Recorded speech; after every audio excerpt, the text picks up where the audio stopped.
Started here.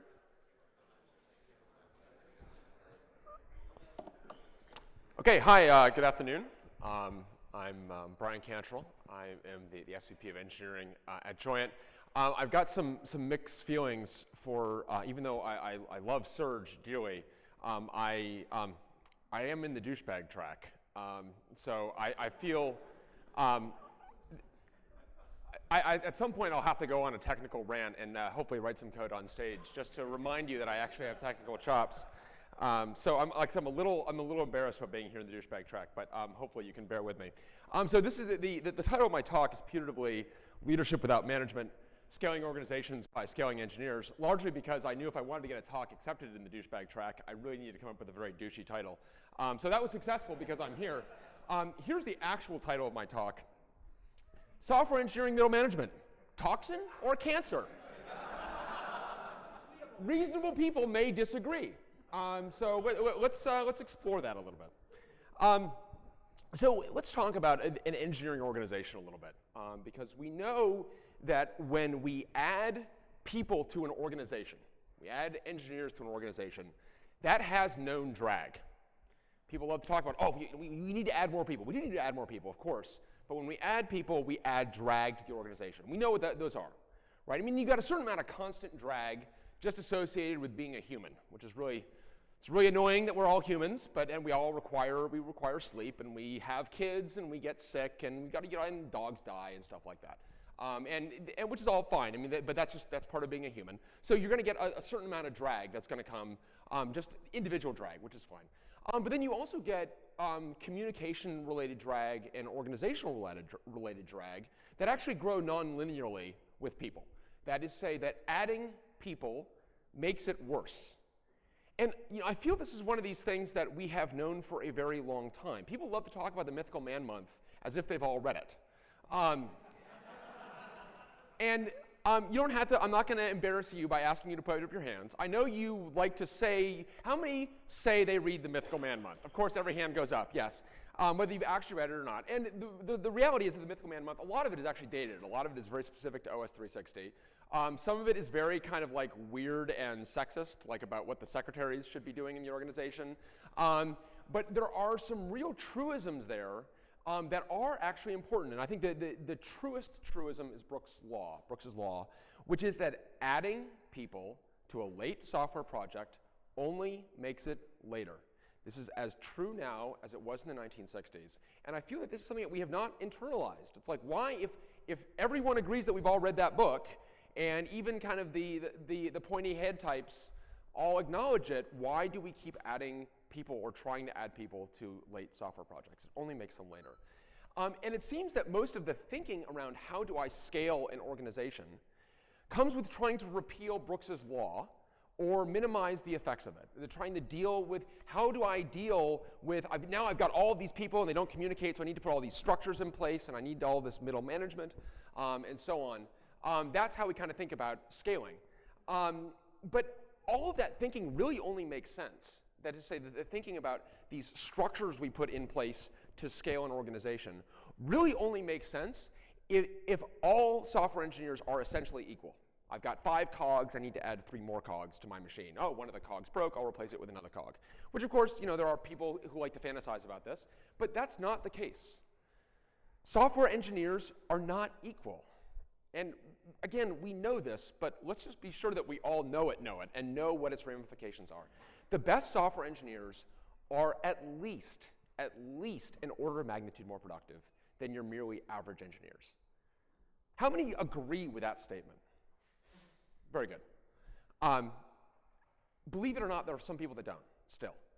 And actually, Steve McConnell, Code Complete, I've got kind of mixed feelings about it, but there are things I really like about Code Complete. Steve McConnell, to his credit, has done really, really thorough research on this, which is another way of saying he's been very thoroughly trolled on this issue.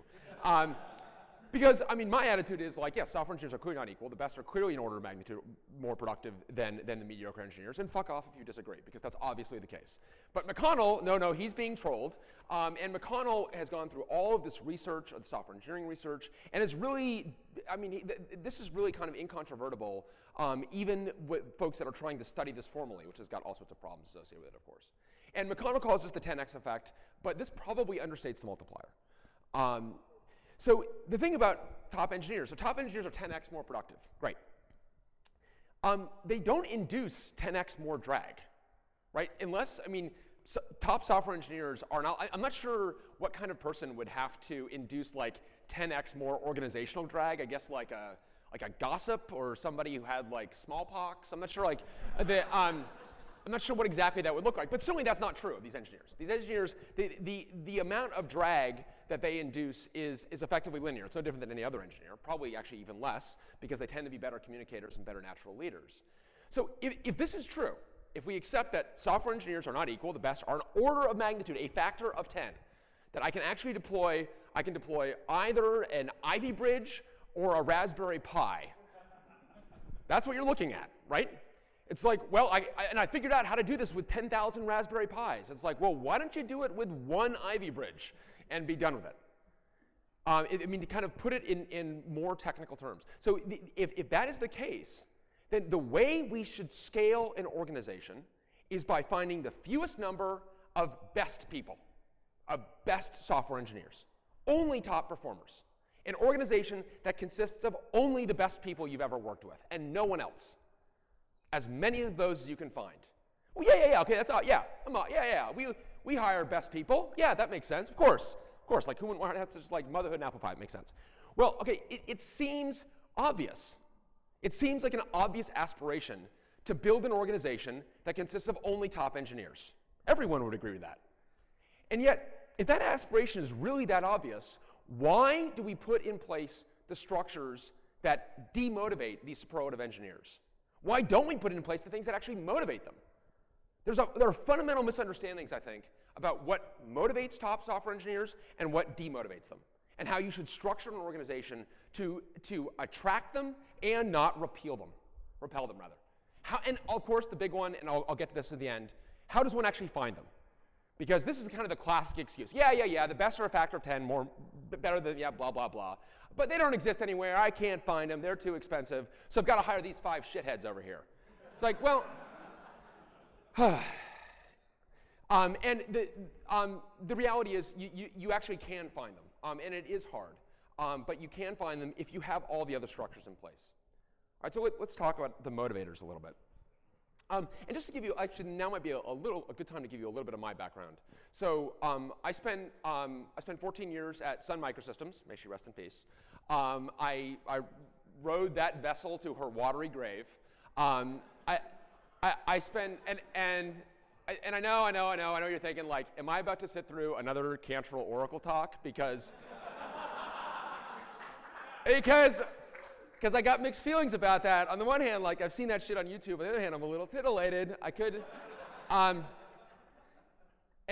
Yes, I did spend 5 months. So, as you may know, the Nazis invaded Sun, and as a member of the Benelux, I did ultimately flee. But it took me 5 months to figure it out. It's like, well, maybe we will take the Nazi military strength and combine it with the Belgian idea of fine wine or beer. It's like, no, it's the Nazis, man. Come on. Like, haven't you heard of Poland? I mean, get out of here. So, Poland being PeopleSoft. And, okay, well, listen.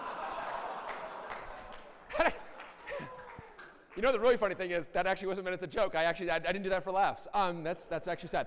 And yeah, I went there, Nazi allegory. But just one thing to be clear about Oracle and the Nazis. So yes, it is true that every description of Oracle ends in Nazi allegory.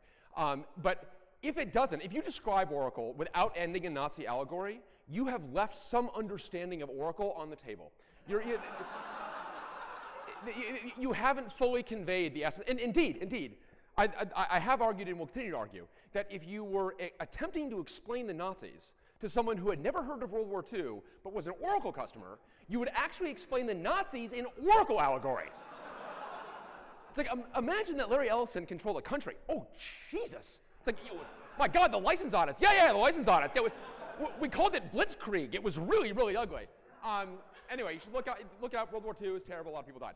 All right, so I spent 5 months in the Nazi Empire. That was kind of entertaining in some, kind of after the fact, left that. And then came to Joyent with a startup and built a team at Joyent. And one of the things that I saw at Sun is we had many, many people, and many talented people, but many fewer people actually doing all of the work. And not just like fewer people that you've heard of, but lots of people that you haven't, that were terrific engineers that didn't get elevated within their own organizations because they weren't interested in abiding by this kind of middle management rules. So I think that even at Sun, and I think Sun did better than most in terms of large companies, we didn't emphasize the motivators enough, or in particular had the demotivators. But so what are the motivators? The primary motivator for superlative engineers, and this again is a misunderstanding, the primary motivator is mission, purpose. That is what superlative engineers are motivated by. We are doing what we are doing because we believe in it. This is how we serve humanity, by delivering utility to humanity. This is what we are about. This is in our marrow. And people don't understand that is the most important thing. The why of an endeavor. If you can't explain why your company exists, don't expect to ever find superlative talent, ever. It doesn't matter how much money you have. Oh, I'll give money and masseuses and sushi and all this other bullshit. That is not what motivates superlative talent. What motivates superlative talent is mission. Why? The soul. That is what motivates superlative talent. So you need to be able to very clearly explain that why. And for all of its other flaws, in terms of why did I stay at Sun, why was I in the vessel when it was so clearly listing and I had cold water up to my hips? It's because the why was always actually clear. That why can be tremendously powerful. And people will stick with you through remarkably thin times if the why is clear. Emphasize the why. That is the very first thing to do. So if you are trying to and I don't care if you're trying to recruit them out of a university or of a senior engineer, they're motivated by the why, the larger sense of purpose. That purpose goes kind of hand in hand with the next two things: the team, the actual people they're going to be working with, and the technological problem. We want to solve hard, commercially relevant problems with people that inspire us, achieving a mission that we believe in. That's the top priority for engineers. Note, I didn't even mention compensation. Now, I would say compensation is no higher and no lower than the next thing. You need to compensate people fairly. This is not an excuse for not compensating people fairly. And more than fairly. If you're expecting professionals, you need to be willing to pay a professional wage. But that doesn't mean any price. That means that you're going to pay people fairly, and you're going to really emphasize the why and the team and the technical problem. And you will find the right people are attracted to that. The compensation is not nearly the issue that people think it is.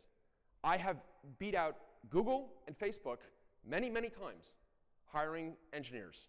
And with Google and Facebook offering redonkulous amounts of money. At one point, I don't know if they're still doing it, Google was simply offering massive stock grants, not options.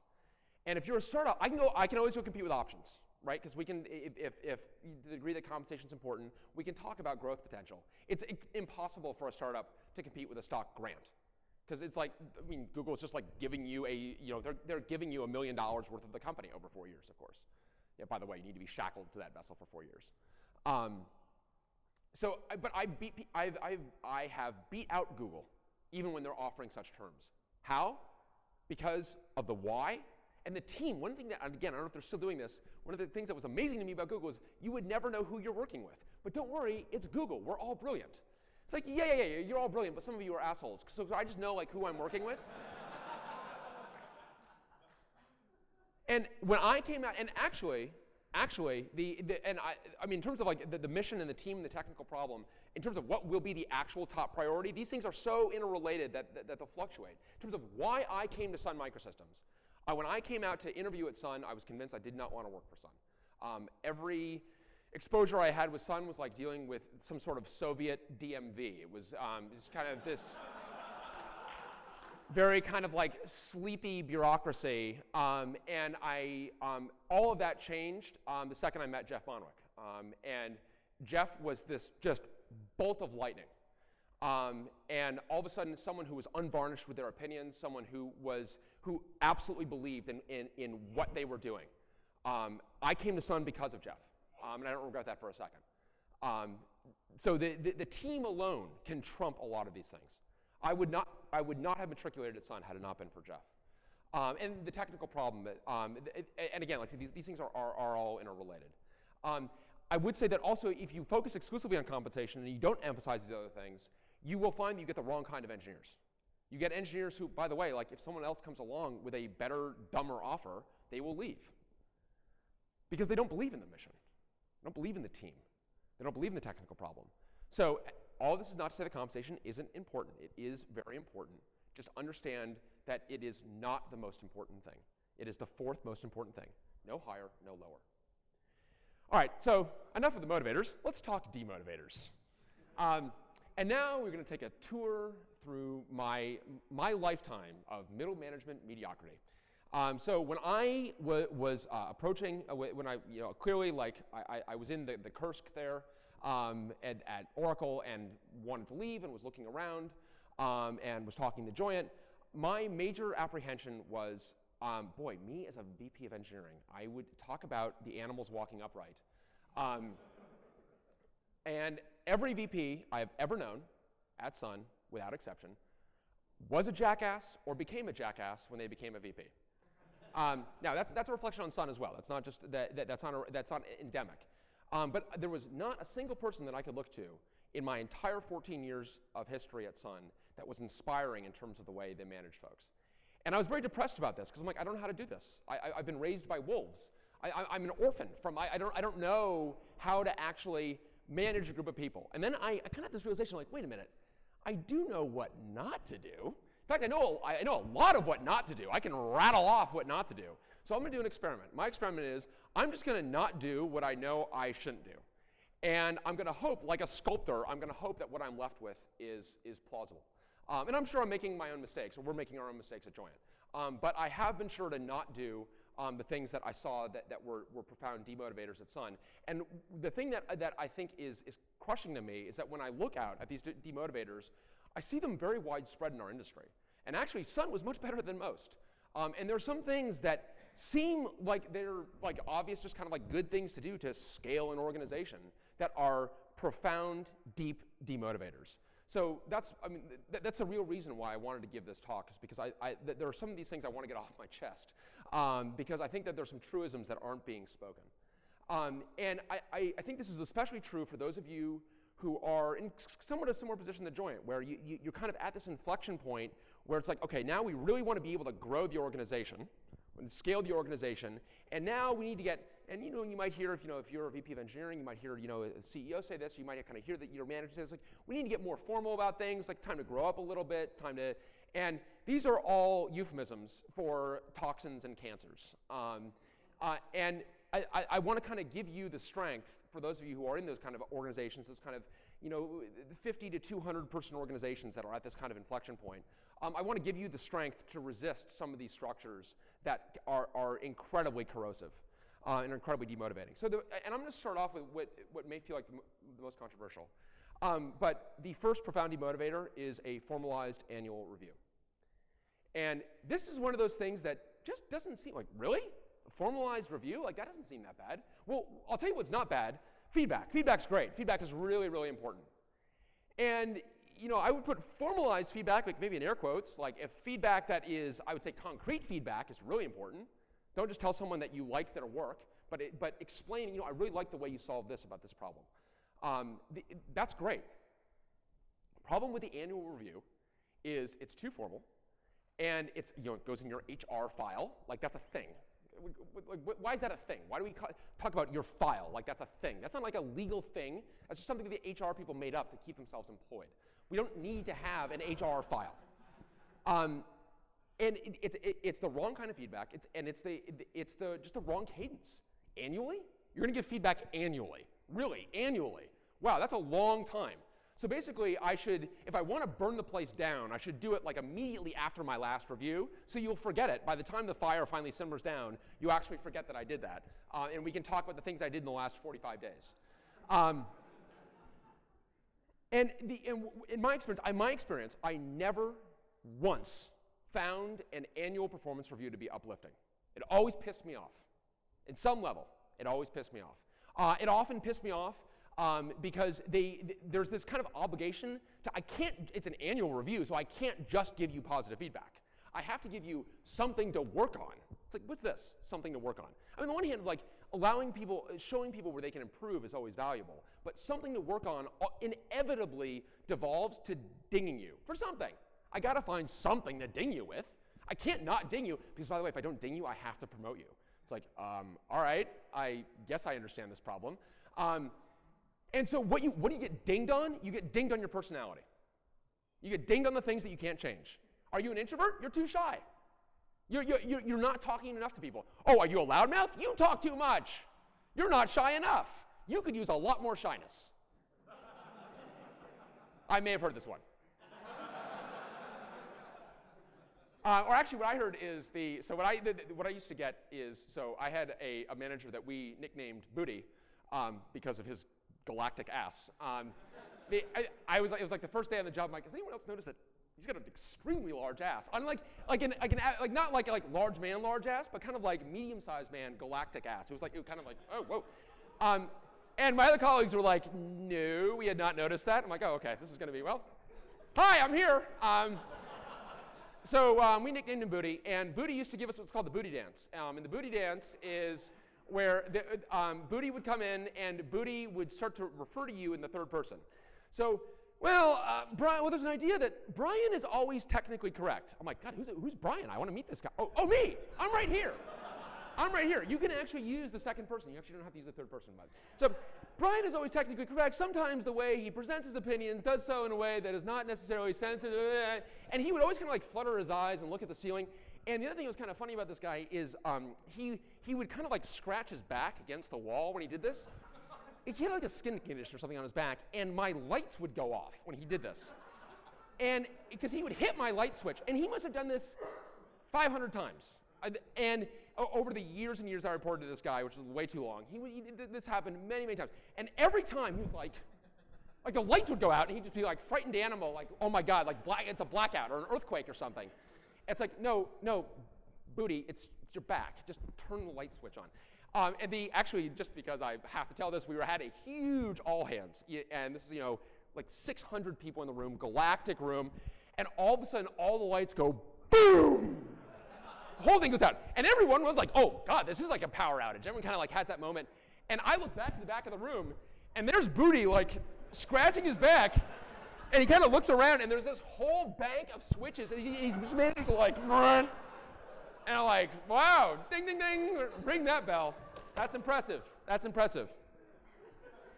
But so the Booty Dance, I hated the Booty Dance, because the Booty Dance was just this, it was a fiction that was invented. It's like, I know you're right, you know you're right, but I need to ding you, so I'm in here to ding you. And it's really unfortunate that we feel an obligation to give negative feedback to people. Because, by the way, negative feedback doesn't do anything. And if you don't know this, have some kids. And then have some more kids. And trust me, if beating children worked, we would all beat our kids. I am not morally opposed to beating my children. It just doesn't work at all. And there's a reason it doesn't work, because you don't learn anything. All you're doing is you're being punished. All it does is it instills fear. It doesn't actually make you do the right thing. It just locks you down. You just do less. And the only thing we actually learn from is positive feedback. And we know this. I mean, and neuroscientists are finally figuring this out, what animal trainers have known for a long time. You do not train a dolphin with a shock collar. Go to an animal show. Go to a marine show, right? A lot of fish. And that's all just positive reinforcement. Oh, they're being bribed. No, they're not being bribed. I was at work today, and I'm getting paid for it. I was not bribed to go to work. It's just positive reinforcement. So there's a natural kind of fixation on these kind of this negative reinforcement, and it carries a very heavy burden. These formalized reviews. How many people have had to write their own review? Oh my God! I want to that wasn't supposed to be quite that many hands. I think that was supposed to be like a good third of you, so I could just say, look at this poor third of the room That was not supposed to be all of you. God, that's depressing. That is so deeply wrong. That you're a technologist, it's like, hey, by the way, this is kind of hard enough over here without me having to write my own damn review. And, or in my case, like you'd write a review, and then they'd fuck it up when they gave it back to you. So literally, I had a manager who would only introduce grammatical errors in the review that I had written, which is very crushing to read. Because, so in particular, I'm kind of reading this review, it's like, I just want to kill myself. And among positives, it says, Bryan is a first grade debugger. I'm like,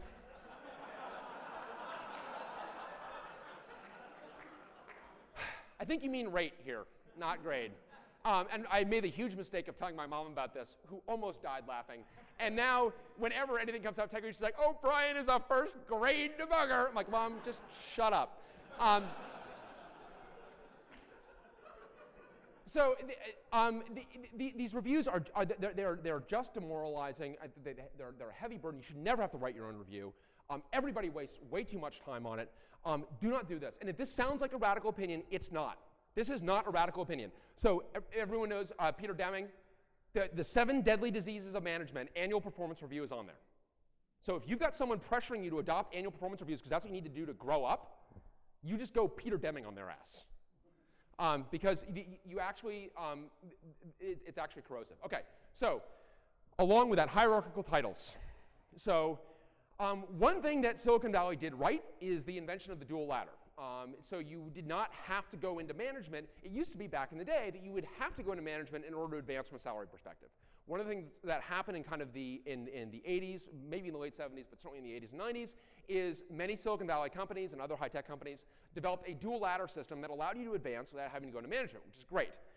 The problem is, it's like, well, there's got to be a ladder. If we're going to have a dual ladder, it has to be a ladder. And this is where you end up with the member of technical staff and the staff engineer and the senior staff engineer. And these are all rigid titles. In fact, when I first came to Sign, I'm like, I was told to make a business card. I'm like, well, I saw some other guy's business card, and he's a staff engineer. That sounds good, so I guess I'm a staff engineer. And then I only realized later, it's like, no, that's like saying you've got tenure. Like, you can't be a staff engineer. Like, you may be a staff engineer after a decade of working here. So you have these very rigid ranks, and the problem with these hierarchical titles is they create what I call the N+1 butthead problem, or N+1 shithead problem, but I don't put that on a slide. But the N+1 shithead problem is this. And I don't care how enlightened a thinker you are, that if you are at a certain title, when someone at the next grade up acts like a jackass, it just deflates you. And you say, like, wait a minute, if Johnny Jackass is N+1, why am I not N+1? And I always actually counsel people that, like, you should actually, instead of fixating on the one jackass that's at the grade above you, just to make yourself feel better, focus on the best possible person at that grade who's probably been under-promoted, and just think to yourself, like, wow, should I be the same rank as Alan Awesome? So that's kind of the way to try to think about it, but the reality is that you always have this problem. You always naturally think about the rank above you, and when they're moronic, it just deflates you. And it means that when you actually promote people, if you promote other people, you're never happy for them. It's like being in minor league baseball, right? Minor league baseball, no one is ever happy for anyone else because they're all trying to get to the show. And so no one's actually happy when other people do well. It's a very corrosive environment. And the same thing is true. Someone gets promoted, you're actually angry. Why not me? And when you're promoted, every time I was promoted, my attitude was, God, it's about time. Meanwhile, Johnny Jackass has already been promoted to N+1. Hierarchical titles are not uplifting. They are corrosive. At Joyent, we have one title, software engineer. With the exception of one engineer, Jerry Jelinek is a senior software engineer because he worked at Sun for 22 years. And if you have a problem with that, show some fucking respect. I think you can make exceptions to this, obviously, but we are all software engineers. That is the title. And I think that making that, I think, leveling the titles, and then people have titles that are non-hierarchical, where they are leading different aspects of what we're doing, and that's great. Titles that uplift people are terrific, but hierarchical titles are not. They're corrosive. The mother of all demotivators, ranking. How many of you are in organizations that rank people? How many of you have been in organizations that rank people? There you go, okay, more hands. That's good. Actually, that's good. So this may be, I'm hoping this is becoming less and less of a problem. So the idea of ranking is that you force an absolute ordering of engineer performance. You've got the top that are at 20%, the middle, and it's always kind of comical to figure out like what they named these, right? So the I think at Sun did again better than most and named the middle like excellent, just to say that everyone is excellent in the middle and the top 20% is superlative, and then the bottom is cancerous or whatever the title is that they use for those folks. But you have some top that you're going to reward, some middle that you're going to do that you're basically going to ignore, and some bottom that you're going to terminate. This seems like an obviously stupid idea. But because of formalized review, companies kind of back into this. Well, if I can formalize your review, I have to formalize your performance. And I'm going to formalize your performance. I'm going to quantify it. I got to give you a kind of a grade. And by the way, I can't give everybody a top grade because then I'm jockeying around with other organizations. There need to be a finite number of top grades. And indeed, so in terms of what this is known as top grading at Amazon. It's stack ranking at Microsoft. Stack ranking may have certainly, if it didn't do it single-handedly, exacerbated the decline of Microsoft. Stack ranking metastasized at Microsoft, and there's been a lot of interesting reports about that.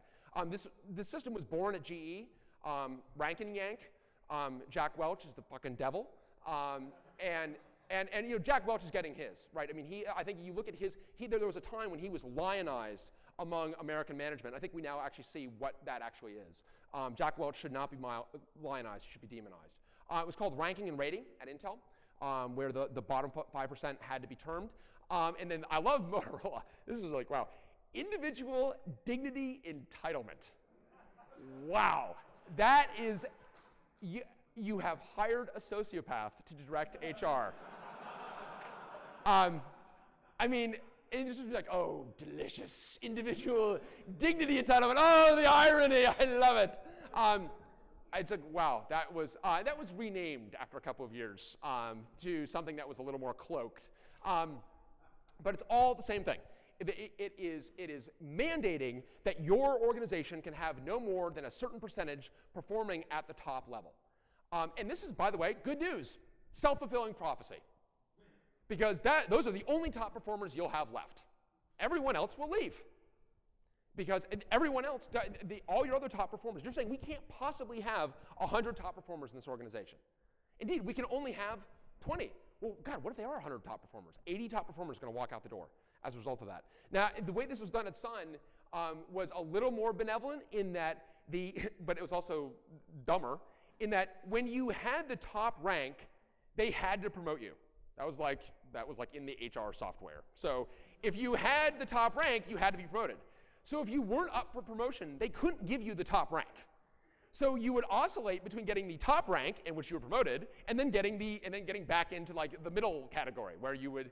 And it was stupid because everyone's kind of winking. Well, we can't give you the top rank because then we'd have to promote you, and we just promoted you, so we can't promote you again. You're like, okay, are you hearing what you're saying? Because this makes no sense. So again, it's a self-fulfilling prophecy, and it starts harmlessly. It starts with this idea of like, I've got this annualized performance review. As long as we're doing it, we got to actually quantify this. I think it comes, by the way, one of the dangers, and we see this at Google, is that we engineers love to quantify things, but you need to know what not to quantify, and quantifying people is a very dangerous idea. You need to be extremely careful when you quantify people. Google emphatically believes that you quantify everything, including people, including performance, and that leads you down this path. And it doesn't necessarily lead you all the way down this path, but it does lead you down this path. And it's done to kind of standardize level compensation. And the problem is that the second you do this, the second you allow the numbers to be formalized, you're going to get organizational jockeying because you can't have everyone be a top performer. By the way, that's in part because you have some jackass director out there. They will actually say all my guys are top performers, even though when they're off on some inbred island that everyone knows is a jail sentence, right? So he actually will make all, or she will make all their reports highest performers. So you have to kind of divvy these up and quota them around. Then you've got organizational jockeying, and then you ultimately have the mother of all perverse incentives. You are actually incentivized to not work with good people. Wow.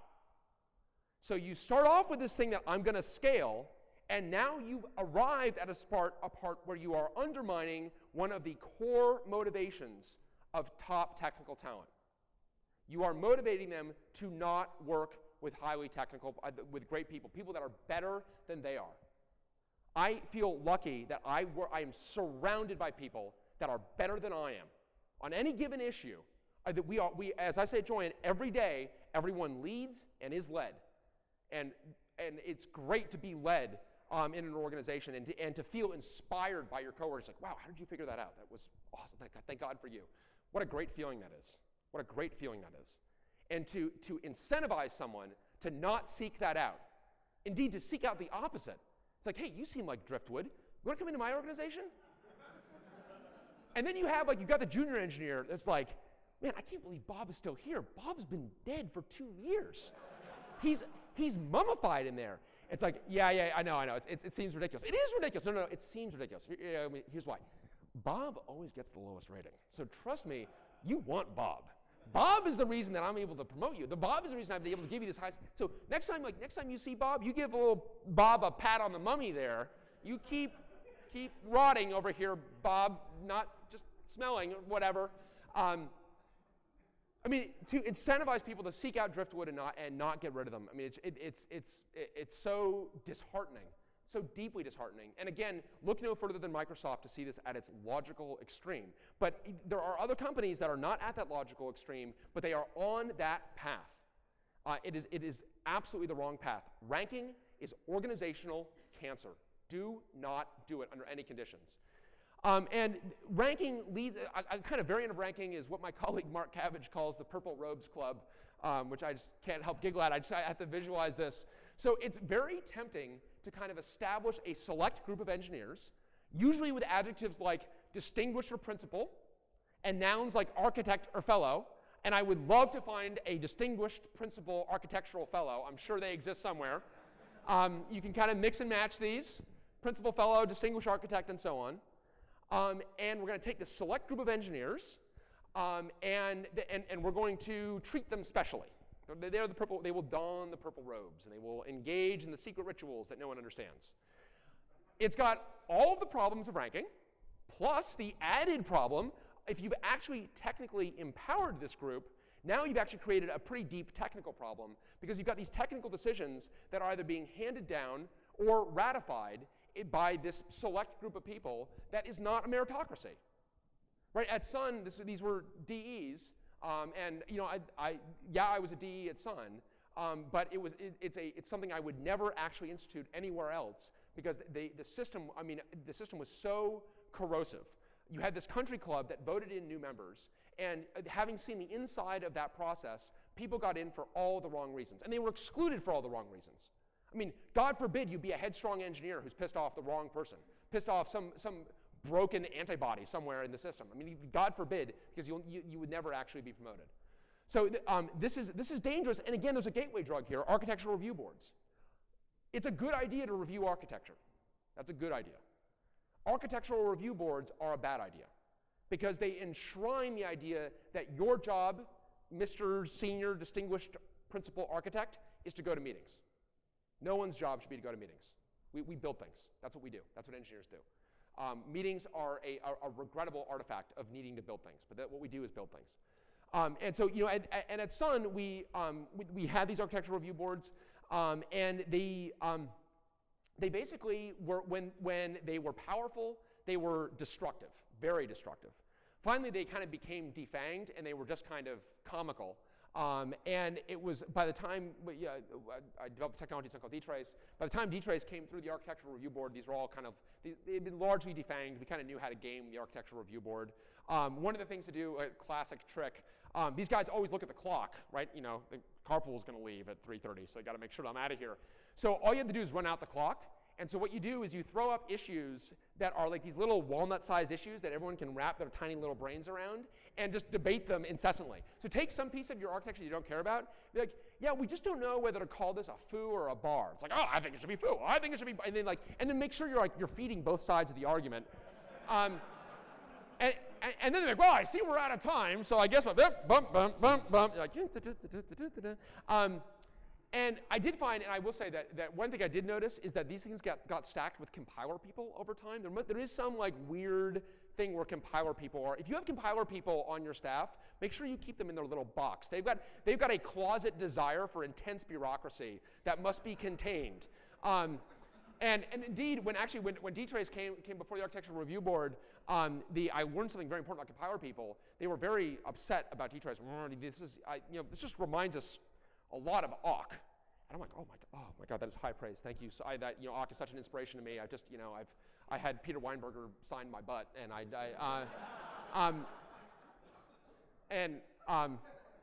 that actually hasn't happened, but it only hasn't happened yet. I actually would love him to sign my butt.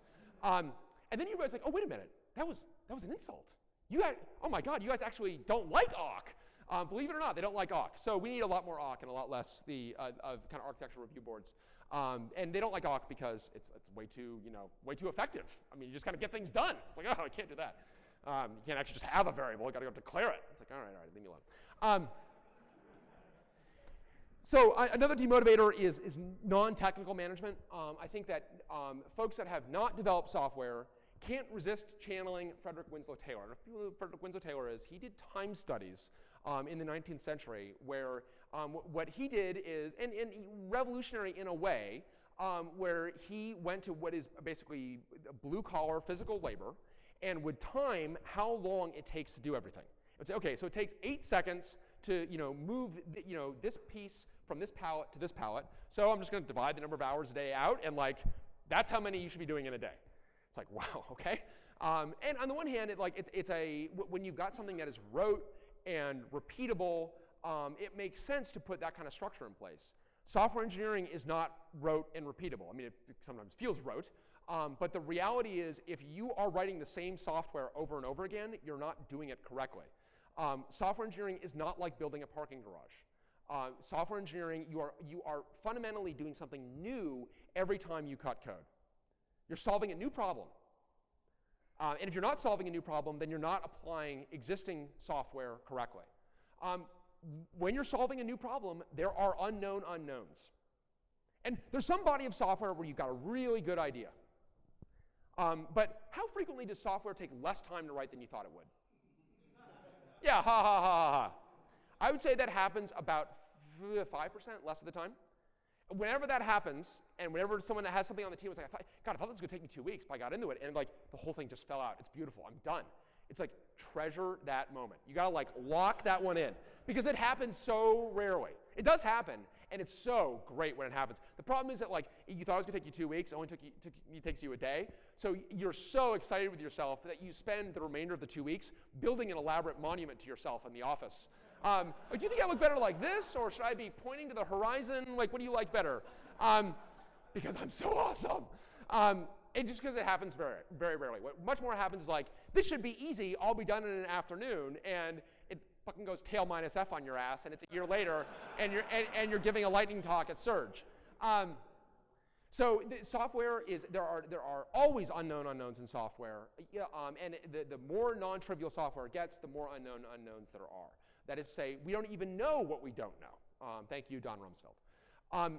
Non-technical management does not understand this, fundamentally. Can't understand this. They never developed software. They don't understand the most fundamental truism of software.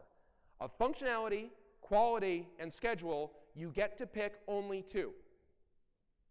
By the way, if you're going to pick functionality and schedule, I'm out of here, and so is every other high-quality engineer, because I don't want to deliver shit. So it's kind of like CAP. It's like, I was like, okay, no, we just won't have any partitions. Like, oh, yeah, funny story, you have to have partitions. Like, oh, that sucks. Yeah. So you got to have quality. So you're actually picking between functionality and schedule. And schedule is important. It's important to give people visibility in terms of when you're doing things. But you can really only pick schedule once you have stopped on functionality. And the unknown unknowns are all off the table. Then you can really drill down. And in my experience, it's very hard to do that with any accuracy. Very hard to do that. And it's not an excuse for not doing it at all or not trying to do it. But you need to clarify what the unknown unknowns are, and do not commit to a date until you know you can hit it. And you're not going to be able to do that until you've got a lot of these things off the table. So non-technical management, in my experience, it's a recipe for date-driven death marches. A death march being one where everybody knows that the date is bullshit. Everyone knows this is wrong and we're going to miss the date. But we're all kind of living this little fiction We're still pretending that dad has a job just because he gets on a suit every day and he drives to the park and weeps. So you need to not get into these death marches. They're very, very corrosive and a huge demotivator. So that's non-technical management. Now we go to the other extreme, ex-technical management, formerly technical management. This is very, very, very dangerous because you retain engineers manage a duality between arrogance and humility. And I thought it was very interesting to watch Gene Kranz. I mean, how arrogant do you have to be to put a man on the moon? Very fucking arrogant. Very arrogant. You're like, hey, God!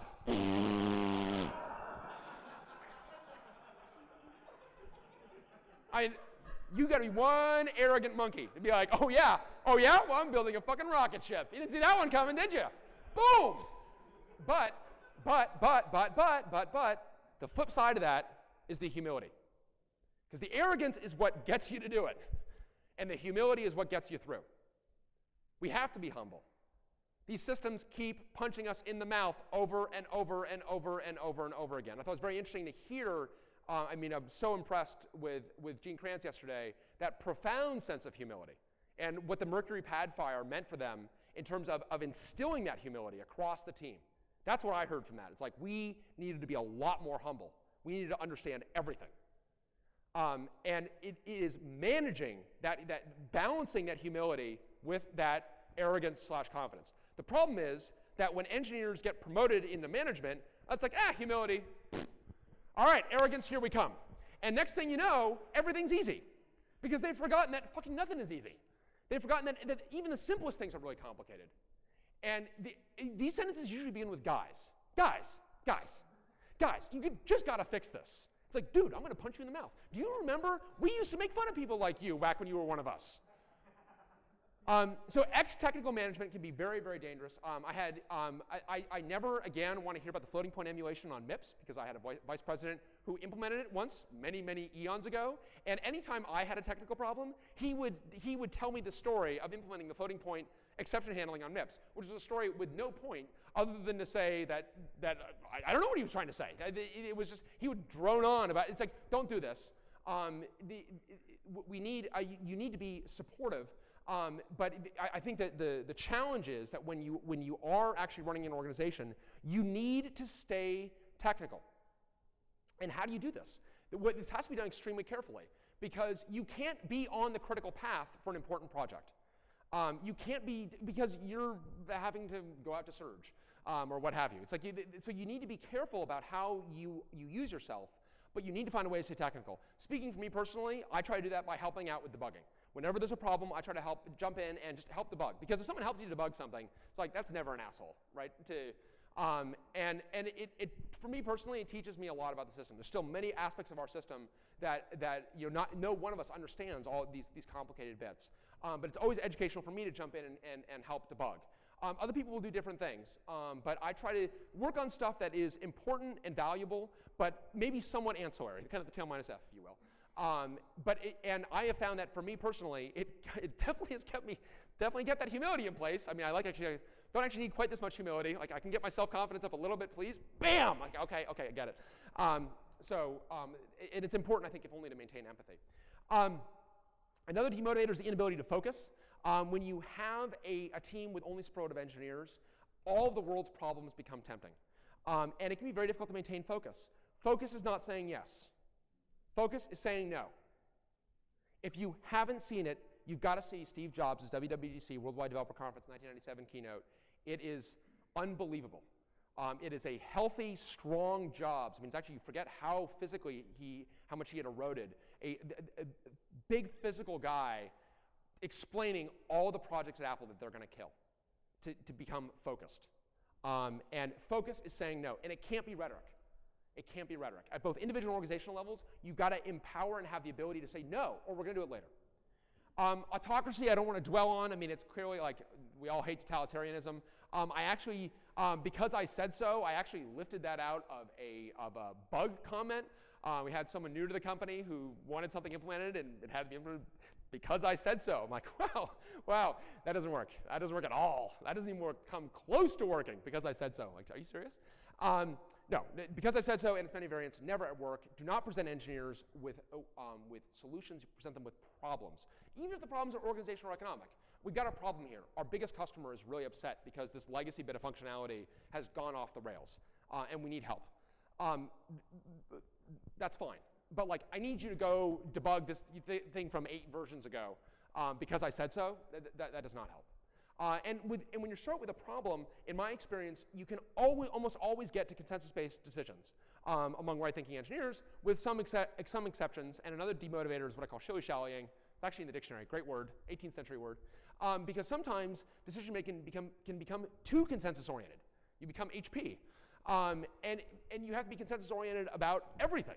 Now, in my experience, right-thinking engineers fail to achieve consensus for 1 of 2 reasons. One is it's a very small issue and boils down to personal style. When Joyant erupts into civil war, I am here to tell you that it is white space that did it. It is the...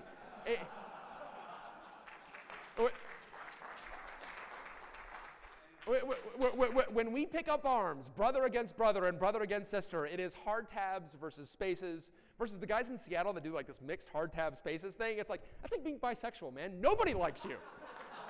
It's like, the gays think you're a traitor and the straights think you're odd. It's like, no, come on, you gotta pick one. I mean, you gotta,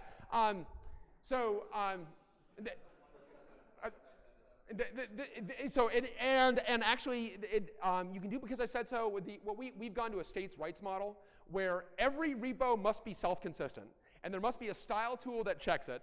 But you can have, this is like not a rule that I can simply, or anyone can simply impose. So you need to kind of either accommodate different styles and make a decision.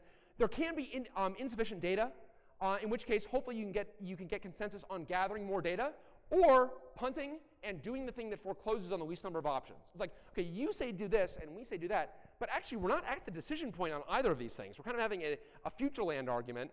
Let's defer this, and let's not have endless meetings. That's what to avoid. So that's kind of your collection of demotivators here.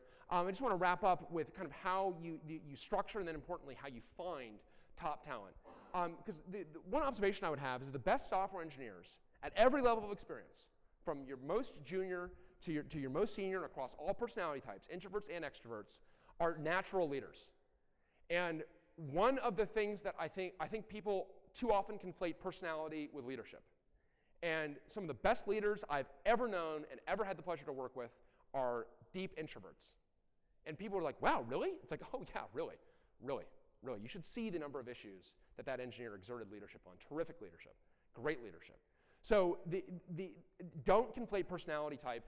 And in my experience, top engineers always have natural leadership. The good news is you don't actually need to put a whole bunch of formalized structure on top of them. We're flat.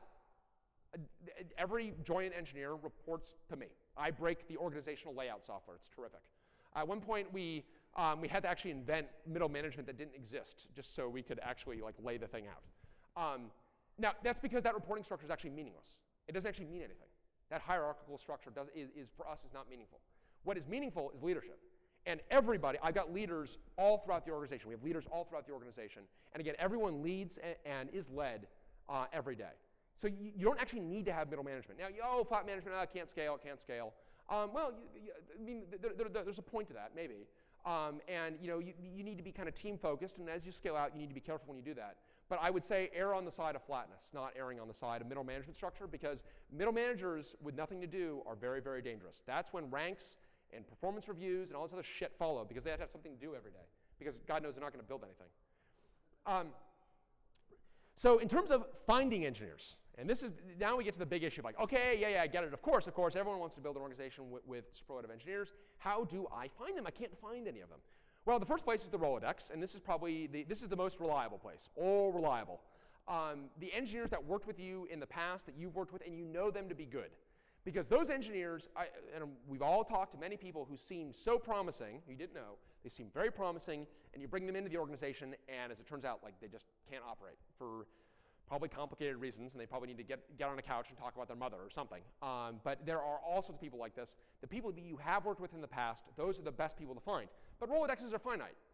Now, in some cases, if you could have the good fortune of having come from a vessel that is sinking, you can just have to row up with a lifeboat and just kind of catch them, which is great.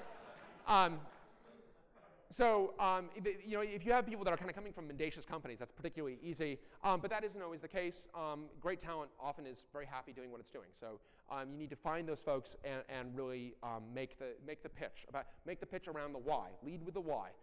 Lead with the why. Follow quickly with the team and the problem. The second thing is talented, promising university graduates. This is a challenge. I did a lot of time university recruiting. It will erode your faith in the education system. But my faith is already eroded. No, not yet, it's not. It will be, though. You do a lot of university recruiting, and it's tough. It is really tough. I was banned for life from the University of Wisconsin. That's a great story, but I won't tell it now. You can find these folks, and virtually all, I don't say virtually all, but many of the younger engineers that I have the pleasure of working with are folks that we found at the university level. So this is a very, very important avenue to pursue. And the third one, and one that maybe seems slightly less obvious, or maybe not, maybe you're already doing this, is individuals that are in the community that are working on the open source projects that you lead. Oh, but I don't lead any open source projects. Oh, you should, because that will allow you, when you lead an open source project and you throw it out there, there's a natural kind of magnetism, and this is your farm system. This is your minor leagues. And like that guy that's constantly submitting pull requests, it's like, and in fact, with the two of the guys we hired recently have been terrific folks. One came from the SmartOS community, another from the Node community, and we all looked at the quality of their work. I mean, literally with one of them, Josh Klulo, ported KVM to AMD. Like, my interview consisted of, I need to just be sure that you did this work. I need like a 3-minute exam to make sure that you haven't like murdered somebody and taken their work. But assuming that that's not the case, like, you're hired. You are absolutely hired, because that work is so hard. And ditto with TJ Fontaine, who we hired recently. And TJ was working for a lumber company in Ohio. And TJ is a terrific engineer with incredible promise. But he wasn't in the Silicon Valley set. He wasn't attending an Ivy League university. But what he was doing was he was contributing to Node, and he was doing some really interesting things in the Node community. And when we look at this, you're like, wow, this guy seems really good. And he's terrific. He's great. I mean, it's been a huge inspiration to work with both of those guys. There are a lot more people like that. So I would say really use open source. If you've got an organization that is contemplating open source, this is a major reason to use it, because everyone agrees that finding talent is hard. Let the talent find you. And open source is definitely the way to do that.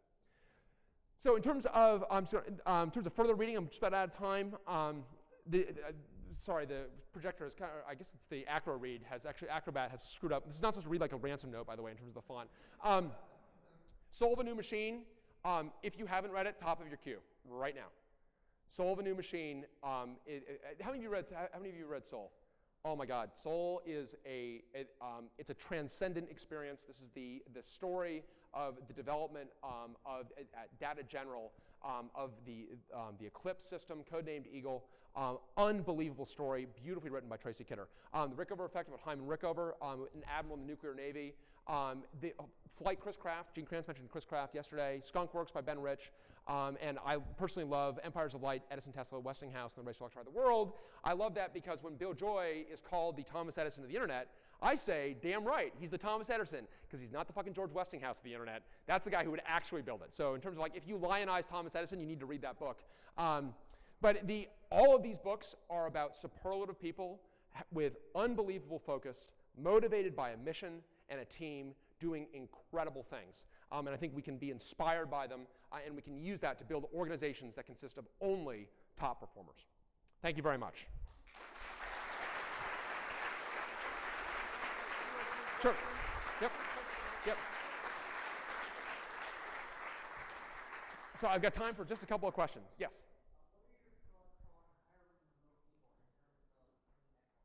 Well, so I think that, and that's kind of interesting thing about the open source bit, is because when you have someone who, the question is, what do you think about hiring people who are remote? In my experience, I like to work arm in arm with folks, but we definitely do have remote folks at Joint who are incredibly productive, top performers, and they have more than the others kind of come out of the open source communities. Because if you've got someone who's contributing to an open source community, it's like, you know they're a self-motivator, you know they know how to communicate electronically. I mean, you know a bunch of, they're kind of like a bunch of unknowns that are off the table. What's that? Yeah, I mean, I got a bunch of folks that are in that category. I think that my preference is still to work with people physically, but you know that doesn't work for everybody. And open source is a great way to find folks who can work remote. Yes. How do junior engineers or new engineers at this point get mentored? Yeah, it's a great question about mentoring. And this is something that, frankly, we probably, like a lot of organizations, don't do enough of. Because the way the mentoring happens is, well, I should say we don't do enough formally. I kind of believe in sitting a junior engineer next to a terrific engineer that's a few years down the track and just having them absorb. And sometimes that works and sometimes that doesn't. And it kind of depends on personality type. I think it also depends on the way you lay out your office. One of the things that we have done in all of our offices is that we've got the stations where you've got a panel that's about this high. And the height is very important because it allows you to have your headphones on and to have your head down, physically down when you're actually working. But it also allows you to kind of engage in conversation easily. The other thing we do is I think like a lot of people, we use Jabber incessantly. And all of our office humor is actually online, which I actually think is really important. Office humor is one of those things that you only really kind of get physically.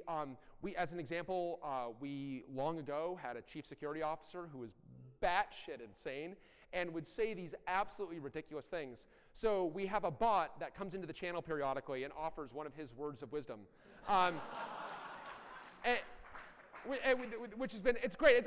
You're having a tough day. It's, the maintenance window is being extended by another hour. Sometimes you need just need to be reminded that it could always be a lot crazier, if not a lot worse. So things like that. I mean, so I think that there are other ways you can kind of build that interconnectedness.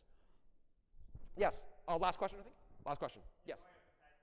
So it's a similar question to follow up with that. How do you reinstill the message that you mentioned a lot? I mean, I imagine over time that initial fire and need to build feature X or thing Y degrade. So how do you, at a team level, how do you reinstill that and rekindle it and keep it going for a long period? Yeah, so the question is how do you reinstill and how do you rekindle? Absolutely. And I think that one of the things that took me a while to kind of figure out was I think you truly can't over-communicate. And so we have a daily stand-up that's online on Jabber. It's called Scrum for historical purposes, but I hate Agile with the fiery, white-hot passion of 10,000 Suns. So we've got that daily cadence, which is extremely important. You get everyone in the room, 9:30 every day, everyone talking about what they did, what they're doing today, what their obstacles are, and then we have a lot of discussion. That's very important as that kind of metronome. But that's not quite enough, and so what we do, I've got a weekly call with everybody. I keep that as short as I can. I tend to be about 26 minutes. I always record it so people can go listen to it afterwards. And that's our opportunity to, I think, kind of like, okay, let's go take a little bit of a step back and let's remind ourselves why we're doing this. It's kind of a weekly cadence where you can kind of reinstill those values and talk about other issues that people may have. Allow people a chance to vent or ask questions and so on. And again, I don't think we're doing it perfectly by any means, but I definitely see it as something that needs to be done. And I think that you can't over-communicate that kind of stuff. Super, thank you so much, appreciate it.